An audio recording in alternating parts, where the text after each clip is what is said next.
ерөнхийч өөрөө дураараа их хурлыг бид хараана гэхгүй. Өөрөлдөө их хурл өөрөө засгийн газрыг байгуулах тэр ерөнхий сайдыг тэг гаргаж ирэх тэр ажлаа олонх нь биелүүлэхгүй бол ордож байгаа. За эсвэл ерөнхий сайдыг огцруулснаас хойш 30 хоногийн дотор ерөнхий сайдыг томилж чадахгүй бол бас ерөнхийч тараана гэдэг ийм байдлаар одоо орж ирсэн байт юм уу тийм. Бүхнээс сонгосон ерөнхийлөгч нам бус байхыг намаас төтгөлцөхийг шаарддаг. За энэ дагуулжсэн өнгөрсөн бүх хугацаанд ерөнхийлөгчд намаас төтгөлдсөн. Аль нэг улс төгссөн нэг талыг барьсан өнгө аясаар ямар нэгэн мэдээлэл өнтер хийж болохгүй, улс төржүүлж болохгүй гэдэг үднээс ханддаг. Энэ нь өөрөө үндэсний нэгдлийг хангах үндсэн хөшүүрэг гэж ойлгодог. Бидний энэ сонгосон тогтолцооч өөрөө либерализм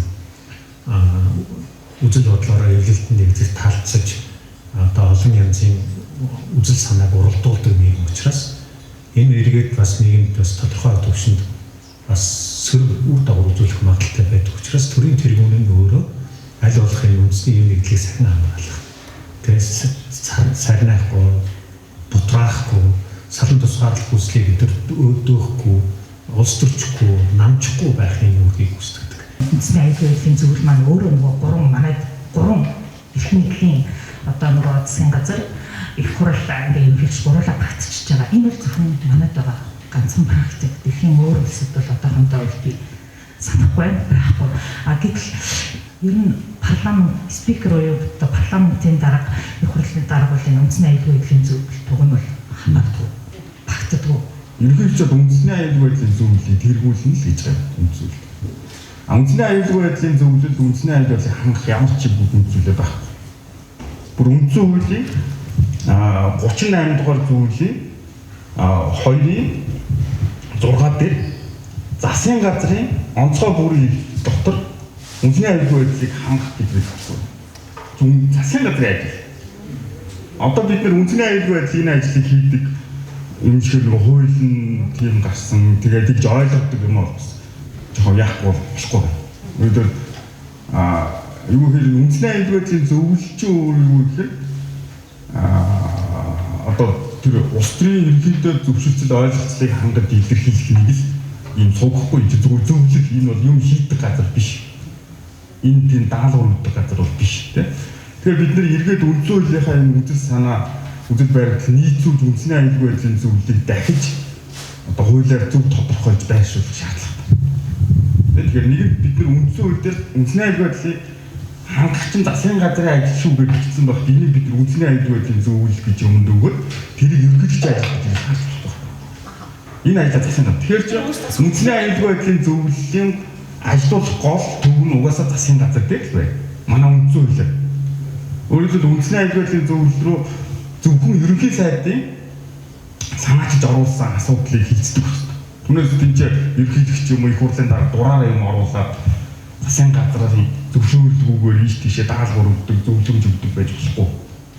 Ямар асуудал олгох вэ гэдэг ерөнхий сайд. Яг тэр энийг хангах ажил толоогоор хариуцж байгаа ерөнхий сайд байна. За дээрэс нь үндэсний аюулгүй байдлын зөвлөлөөс гарч байгаа тэр шийдвэр чи өөрөө зөвлөмж чи өөрөө ерөнхий сайдын чи гар үсэлд урж иж одоо авч явах хэрэгтэй. Ерөнхийлөгч тэргүүлнэ гэж зүгээр тэр хуралдааныг ерөнхийдөө дарахлах ажил хийж байгаа. Ерөнхийдөө ийм асуудал хилцүүлээ гэхээр тэр хуралдааны одоо биелүүлж өгдөг. Тэгээ бүрэлдэхүүн хэм байх вэ гэдэг үндсүүл бол заагаад байна. Тэгэхээр ерөнхий чиглэлээр засгийн газар дээр энэ үндэсний аюулгүй байдлыг хангах нь байгаа юм чи энийг гол тодорхойлох нь засгийн газрын бүрэлдэхүүн сайд нар энэ одоо орох ёстой уг нь бол. За дээрэс нь тэр нөгөө үндэсний аюулгүй байдлын зөвлөлийн одоо нарийн бичгийн дарга. Тэр нөхрийг бол ерөнхийлөгч томилдог чинь бас ахаа үнцүүлж. Гэтэ хуулиар юм шүү. Үгүй үндсэн хууль дээр болохгүй. Яг тэгэхээр уг нь бол тэр нарийн бичгийн даргыг нь ерөнхий сайд санал болгож ерөнхийлөгч томилох байж болно. Авч тийч ерөнхий сайд ажиллах. Өөрөөр хэлбэл үндэсний аюулгүй байдлыг засгийн газрын ажил гэж заасан баг. Үндсэн хуулийг зөрчил хуулиар ингээд тусад нь байгуулаад тэрний чиглэлийг өөрчлөхөд тэгээд тэр нарийн бичгийн даргыг ерөнхийлөгч томилдог болгох хичгаар юм гэхээр хоёр засгийн газар гарч ирээд яг энэ асуудал дээр хоёр зэн гүйцэтгэх хэрэгцээ субъект гарч хоорондоо зөрчилдөг. Нөгөөх нь нэгэн дээгүүрээ гаддаг тийм. Тэгэхээр ер нь бол хагас ерөнхийлөгч парламентын юм анх шиг усад бол энэ чинь засгийн газрын санаачлагаар энэ ажил явж байгаа хэрэгтэй.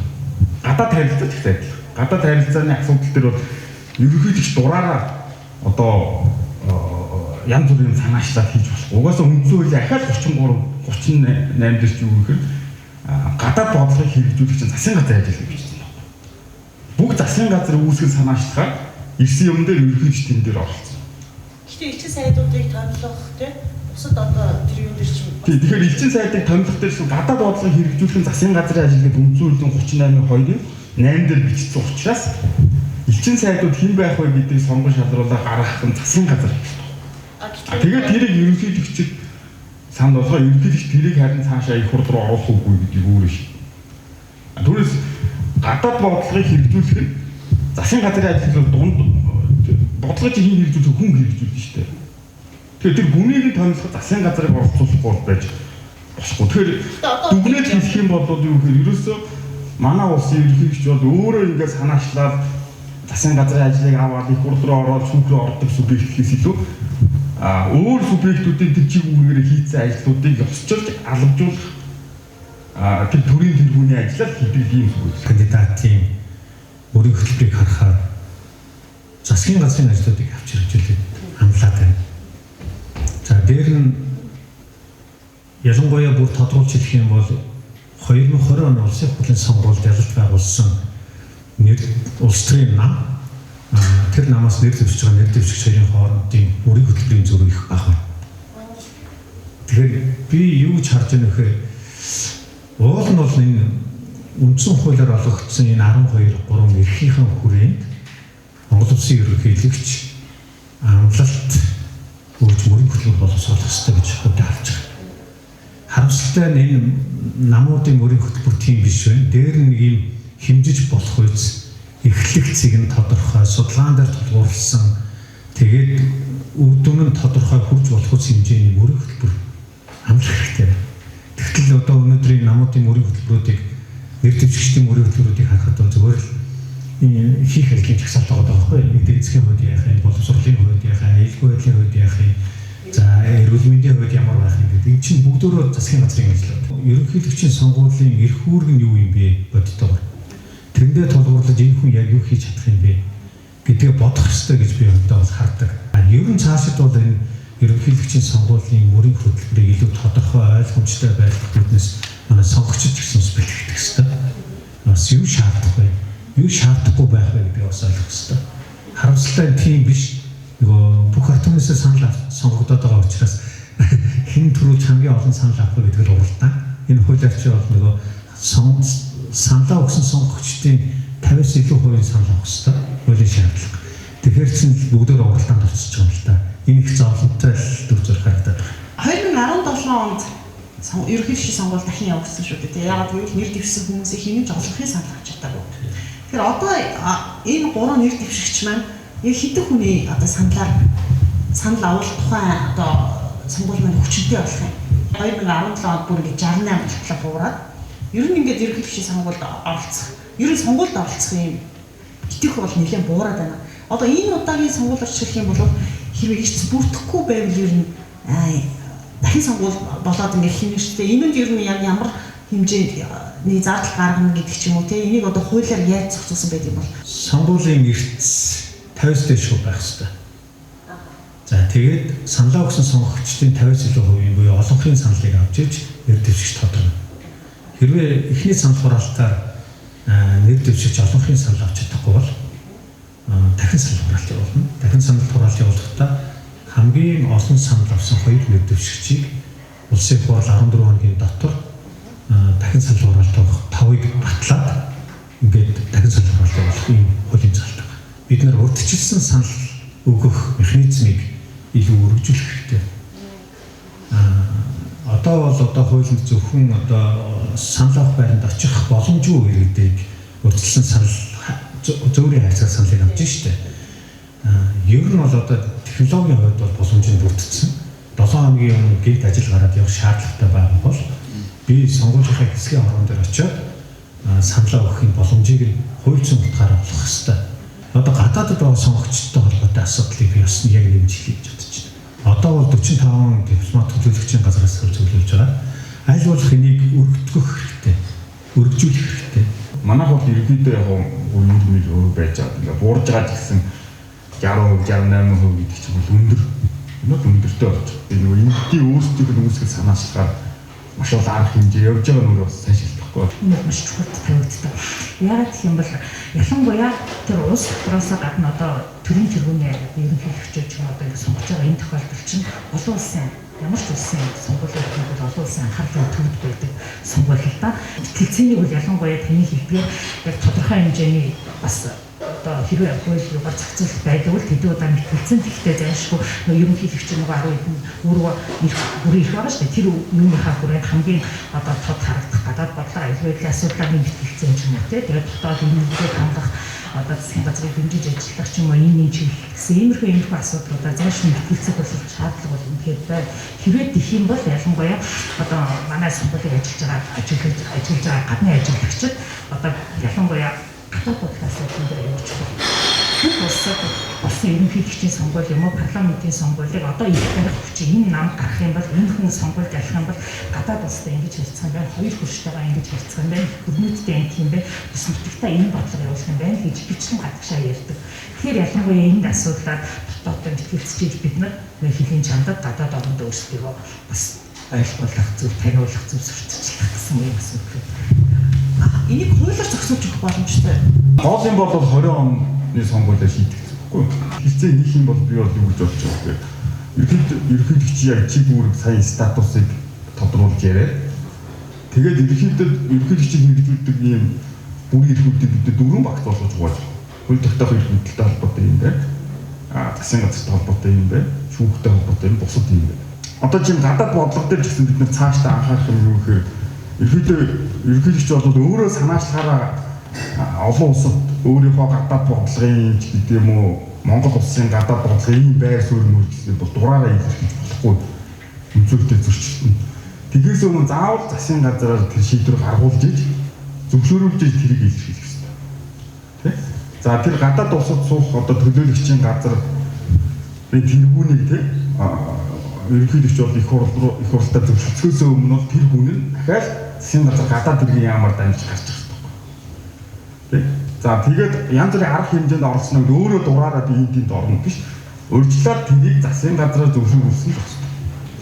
Тэгээд энийг бид нэр хуулиар энэ юмаа бас сайн хийж өгөхгүй бол одоо бол яадаг вэ гэхээр энэ тодорхой биш учраас одоогийн хуулиар энэ ерөнхийлөгчийн тухай хууль чинь өөрөө маш олон жил өөрчлөгдөөгүй явж байгаа хуулиудын нэг шүү дээ.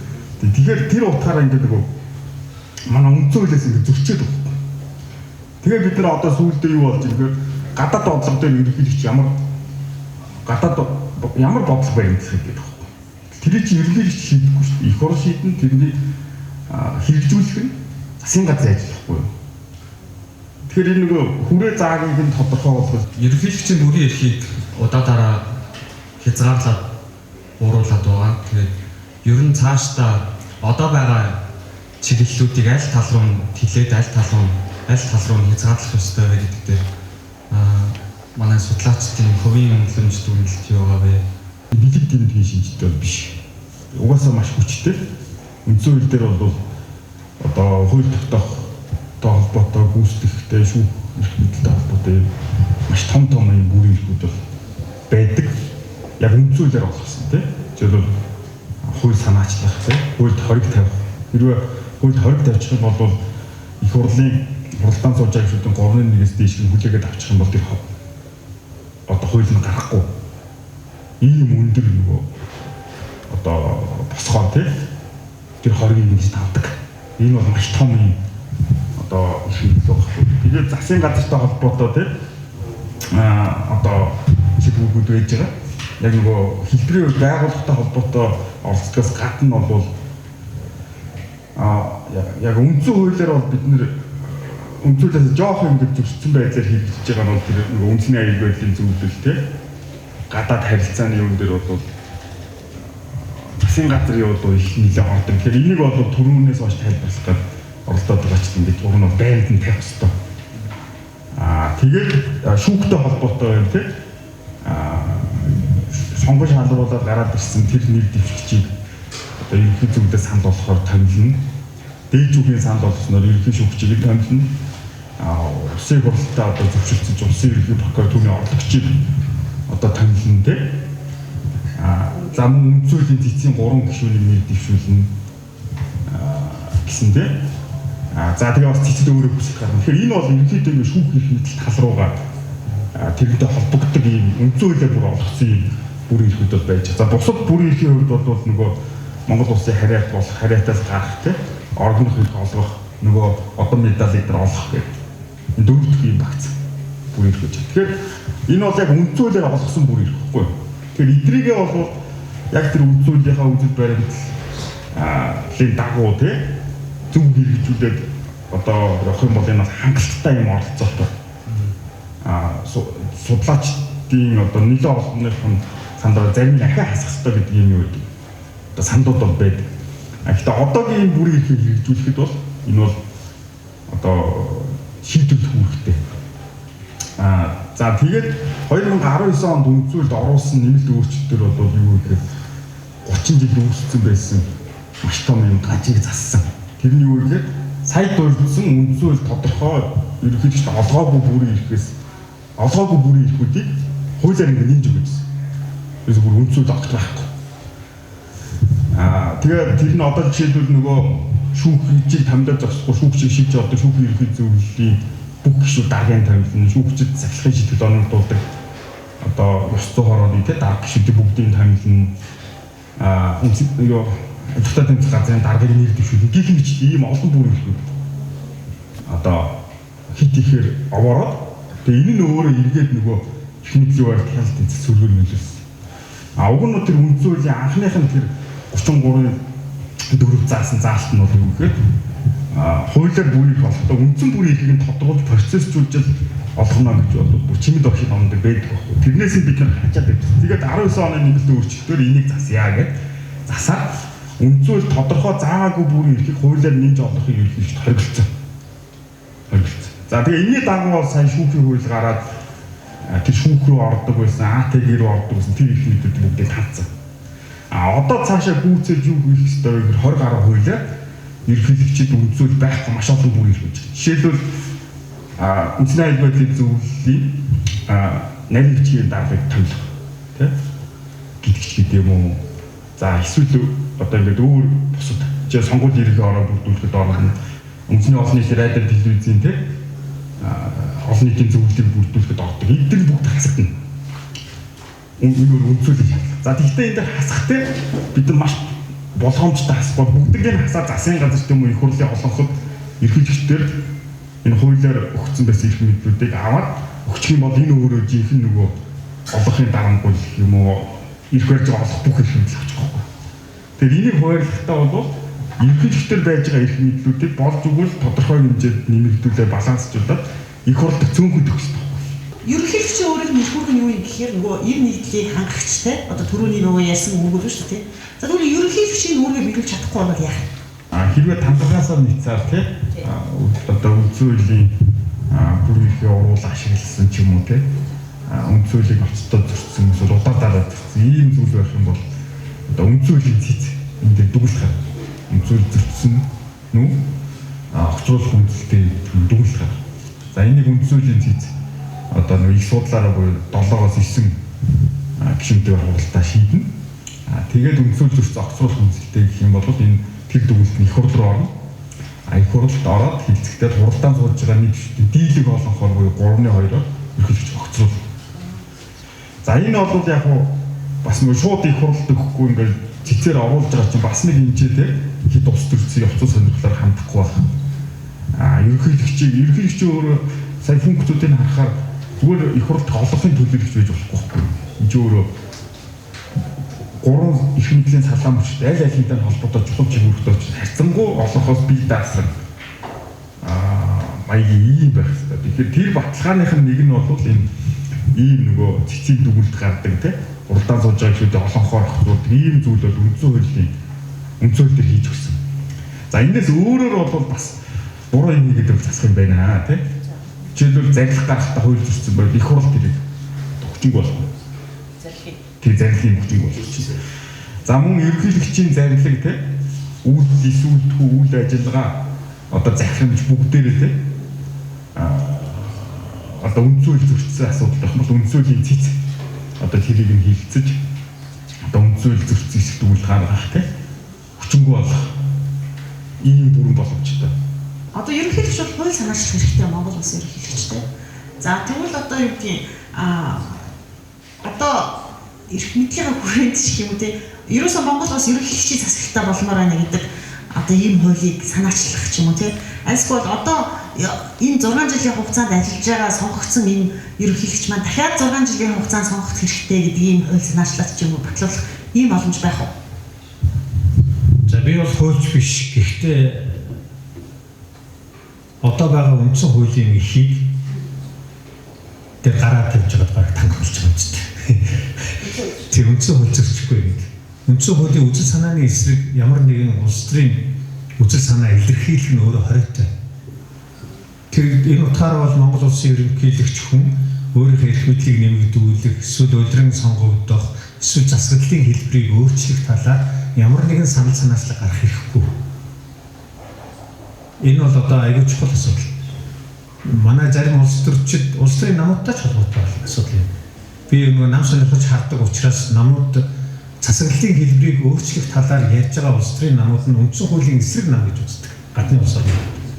Манайд болохоор энийг бид нар тоохгүй. Тэг чин Германд бол одоо улс төрийн Германд чи байсан тий. Германд бол улс төрийн намууд нь үндсэн хуулийн үзэл санааг илэрхийлэх хэрэгтэй, бэхжүүлэх тул ажиллах хэрэгтэй. Үндсэн хуулийн үзэл санааны эсрэг ямар нэгэн улс төрийн зорилгоор агуулад үг хэлээд юм хэвлэн нийтлээд яваад эхлэх юм бол цэцдэр ачаад шүүхтэр аргаан үсгээд энийг нь үндсэн хуулийн үзэл санааны эсрэг байна гэдэг татан болгочих. Тэгэхээр манайд иймэрхүү цаашид одоо улс төрийн соёлоо бэхжүүлэхийн тулд хуулийн дагуу явдаг ийм соёл хэрэгтэй байна. Одоо жишээ 5 дахь үндсэн хуулийн тухай яриа бэрсээр гараад эхэлчихлээ шүү дээ. 2 нам нэгдэж байгаа болтой байна. Нэгдэж байгаа намных нь тавьсан нэг зорилго нь бол 5 дахь үндсэн хуулийг батлуулна. 5 дахь үндсэн хуулийн дээр нь бас засаглалын хэлбэр яригдаж магадгүй юм шиг харагдаад байна. Энэ бол ноцтой асуудал. Зүгээр миний судлаач хүн хөндлөж байгаа шүү. Одоо парламентын засаглал бол манай улсын тийм одоо арчлалын баталгаа. Одоо өөрөөр хэлбэл парламентын тийм ийм маягийн засаглалч өөрөөр нөгөө эргээд энэ арчлалыг тийм байхгүй болох дарангуйлагч гарч ирэхэд бол тогтолцоо талаас бол эрг арай илүү эрг гэдэг ийм одоо дүгнэлт бол судалгаанууд байдаг бас ихтгэл үнэмшил байдаг тийм энэ бас посткоммунист улсууд дээр ч гэсэн харьцуулаад ингээ харахад яг гоо дан парламентын эсвэл хагас ерөнхийлөгчийн тийм парламентын хүчтэй ийм засаглалыг сонгосон улсууд нь бол арай илүү ачлалтай явж байгаа хгүй. За тэгэхээр энэ арчлалын баталгаа байгаа зохисгүй өөрөө манай аюулгүй байдлын баталгаа. Бид яг үндсэн хууль баталсан хүмүүсийн тэр өөрсдийнх нь яг үзэл баримт зүгээр ерөөсөө нөгөө ерөнхийлөгчдэр нэг субъект хийдэг эрх мэдэл төвлөрөө тэ төрийн тэргүүн дээрээс нь гүйцэтгэх эрх мэдлийн засгийн газрын тэргүүн энэ ажлуудыг хийх юм бол энэ чинь өөрөө эргээд тэр хүн чинь одоо эдийн засгийн ч юм уу геополитик янз бүрийн шахалт дарамтаар тэ Монголын язгуур ашиг сонирхлын эсрэг аюулгүй байдлын эсрэг ийм одоо шийдвэр гаргахад шахах тийм. Тэгэхээр энэ засаглалынхаа хэлбэрийг бол өөрчлөх болохгүй. Тэгэхээр гэлдо доктортой бүрэн санал нэг байгаа зүйл. Ийм зүйл ерөөсөө ярьж болохгүй намууд. Энэ бол анх Монголын үндэсний ардсан нам юм байсан шүү дээ. Нэг сайхан нэг сайхан гол ерөнхийлөгчийн засаглал ярьсан. Тэгээд тухайн нөгөө үнцүүдийг байсан чимэд огч би юм уу байсан. Бүр би юм удаад ингээд яажсан гэж. Иймэрхүү юм бүр сэдв болгож бүр төсөж байгаа гэсэн баг. Тэгээд дараа нь Монгол ардын усгал нам олон жил ярьж авсан. Тэгээд ерөнхийлөгч одоогийн ерөнхийлөгч үндсэн хууль дээр тангараг өгсөн шүү дээ. Энд үнч байна. 2018 оны намрын чуулган дээр үндсэн хууль баяртай тогтолцооны шинжилгээ хэрэгтэй гэдэг. Тэгээд ерөнхийлөгчийн баг тойрны баг бүх зөвлөгөөд нь ерөнхийлөгчөөс. Тэгээд нэг хэлцүүлэгдээ тэр очсон чинь Бацаандан гишүүн зохион болсон. Тэгсэн чинь тэнд ерөнхийлөгчийн зөвлөгөөд ерөнхийлөгчийн засагч бүр авторитар дэглэм юм. Бүр ингээд бүгдийг өгсөн. Тэгээд тэгвэл Оросын юмд орчих юм шиг тэгсэн чи яах юм ингээд. Одоо жишээ нь тэр цэцэн гишүүн байсан лавгаа гэх юм тийм үү гэсэн. Яг тийм дээр тэр бас өөр нөлөө олон тэр зөвлөхүүд нь тийм үү. Тэгээд энэ нь бол зүгээр зарлаа зогсохгүй сүүлдээ үйлдэл болоо нөгөө үндсэн хуулийн 19 оны нэмэлт өөрчлөлт парламентын засаглалтаа бүр бэхжүүлэх гэж ингээд үзчихсэн шүү дээ нөгөө ардсан намж те ардын намж. Тэгээ эргэж хэлсэн ерөөсөө миний энэ шүүхтэй холбоотой бүх сайн залтуудыг хас гэсэн шаардлагатай байсан. Тэрийг хасахгүй бол би ерөнхийлөгчийн засаглалыг дэмжин шүү гэж өөрийнхөө одоо төлөөлөгчөөр хэлцүүлэх 3 удаа хэлсэн байхгүй. 7 сард юм сүрдүүлж байгаа мó, шахаж байгаа мó те. Тэгээ явж ирсэн 9 сард явах гэхээр ерөөсөө ерөнхийлөгчийн засаглал руу шилжчихээр ард нийтийн санал асуулах хийнэ гэж. Тийм юм бүр тогтоолын төсөл өргөн барьж байгаа. Тангаралаа. Тэгээ зүйлдээ бол юу гэхээр тэр референдумаар чинь дарангуул гарч ирчихсэн. Туркгүй маш олон улсууд парламентын маягийн эсвэл хагас иргэншийн ийм одоо дэглэмээ ерөнхийлөгчийн нэртэй засаглал референдумаар хүмүүсийн толгойг эргүүлээд өөрчилж дарангуул байна. Тэгэхээр зүгээр энэ үйлдэлүүд нь өөр зөндөө олон их мэдлэг уруулаа ашигласан зүйлийг хийсэн л дээ. Тэгээ энийг одоо би тухайн бүрдэнд баг нийтлж бичсэн. Тэгээ ингээ харахад энэ бүгдийг шууд тэр огтруулах үндэслэг нь бол би болчихдохгүй. Тэгээ яг одоо бүрийг ихэн дуусч байгаа гэдгээр бол нэг яг шаардлагагүй л өнгөрч байх шиг байна л да. Тэгэхээр энэ бол өөрөө сургамж болж байгаа. Одоо бол юу гэхээр ямар ч хэлсэн өнгөрсөн 30 жилийн түүхийг харах юм бол ардын нам ардсан нам том суураараа бол парламентын засаглалтаа өмнөж байнга энийг илэрхийлж идэг, албан ёсоор илэрхийлж идэг. Тэгэхээр энэ хоёр одоо нөгөө тулгуур багна гэж хэлдэг. Энэ хоёр намаас бол арайч парламентын засаглалаа өөрчлөлт гэдэг юм айл алнаас нь гарахгүй байх гэж бодож байгаа. Тэгээд одоогийн нэг сонирхолтой энэ гурван нэг гурлаа парламентын засаглалтаа өмнөж юу гэдгийг бүр илэрхийлж штеп.